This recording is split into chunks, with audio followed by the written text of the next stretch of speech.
अगर उग्र है तो ब्राह्मणता के पूरे लक्षण उसमें प्रकाशित नहीं हो पाए। ब्राह्मण सहज ही होता है, सरल ही होता है।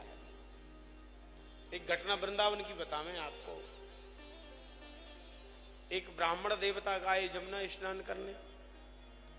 एक वृंदावन की मेहतरानी थी, नाम था उसका बिरजो।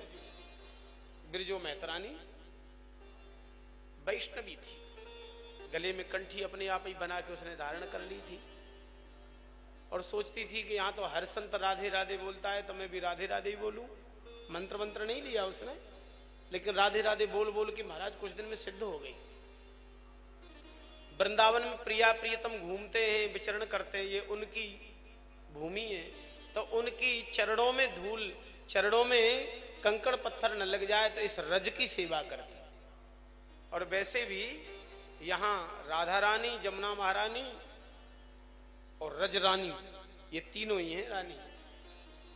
एक बार एक रानी कोई आई सवारी में, तो उसके सेवक आगे आगे चल रहे थे, हटो हटो रानी आई, हटो हटो रानी आई। तो वही झाड़ू लगा रही थी, उससे भी कहा हटो हटो रानी आई।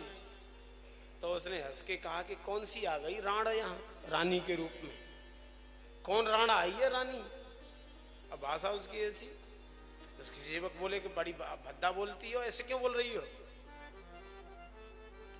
बोले इस वृंदावन में, ब्रज में तो 4 ही रानी महारानी हैं, यहाँ 5वीं राण कहां से आ गई। वो सुन रही थी रानी, कौन कौन है 5, 4 कौन कौन है। बोले राधा रानी, हाथ जोड़े बोले बिल्कुल सही कहती है। बोले जमुना रसरानी, बोले ठीक कहती, ये भी सही है। बोले ये रजरानी, बोले ये भी ठीक है। बोले चौथी, बोले मैं मेहतरानी,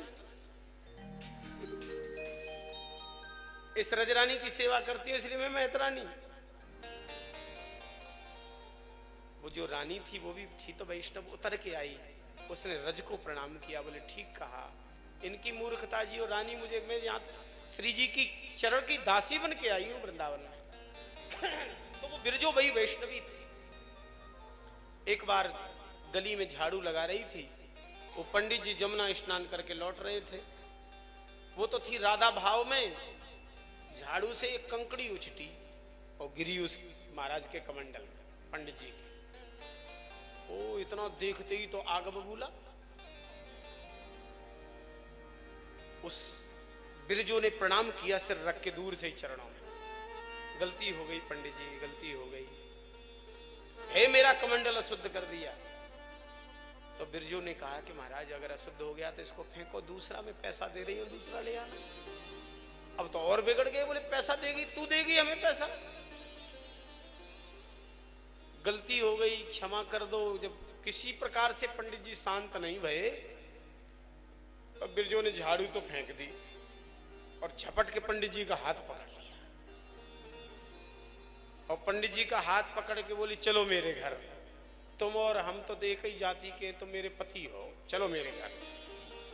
अब पंडित जी की सिट्टी पिट्टी गायब बेचारों, जो गर्ज रहे थे ना वो सब गर्जना बंद हो गया। बोले इसने तो हाथ ही पकड़ लिया मेरा सीधा, कह रहे तुम मेरे खसम हो, पति हो, चलो मेरे घर।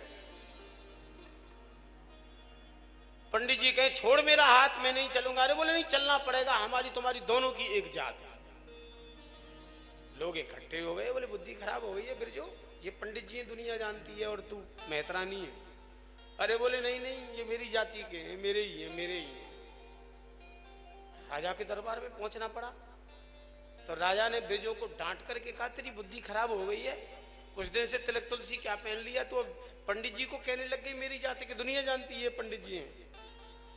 लेकिन राजा ने सोचा कि ये ऐसे कैसे हाथ पकड़ लेगी भाई, इसकी हिम्मत, बात क्या है। तो उसने हाथ जोड़ करके विनम्रता पूर्वक कहा अन्नदाता गलती मेरी हुई और जान के नहीं करी, मैं तो श्री जी की किसी कुंज में बुहारू लगा रही हूं, ये मेरा हृदय का भाव था।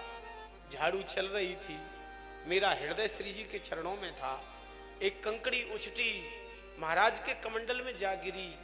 इसी बात से ये इतने नाराज हो गए कि ये अब तक शांत नहीं हो रहे थे।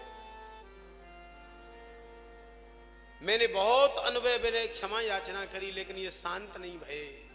तो मैंने सोचा कि ब्राह्मणों का स्वभाव तो शील होता है, ये उग्र जैसा स्वभाव तो हम चांडालों का होता है जैसा हमारा है। जब इनका स्वभाव ऐसा है तो हम में और तुम में अंतर ही क्या है, इसलिए मैंने इनका हाथ पकड़ लिया। पंडित जी ने सुनकर के कान पकड़ा और कहा, ठीक कहते हो, हमारे भीतर सहज होता होनी चाहिए, हमारे भीतर सरलता होनी चाहिए।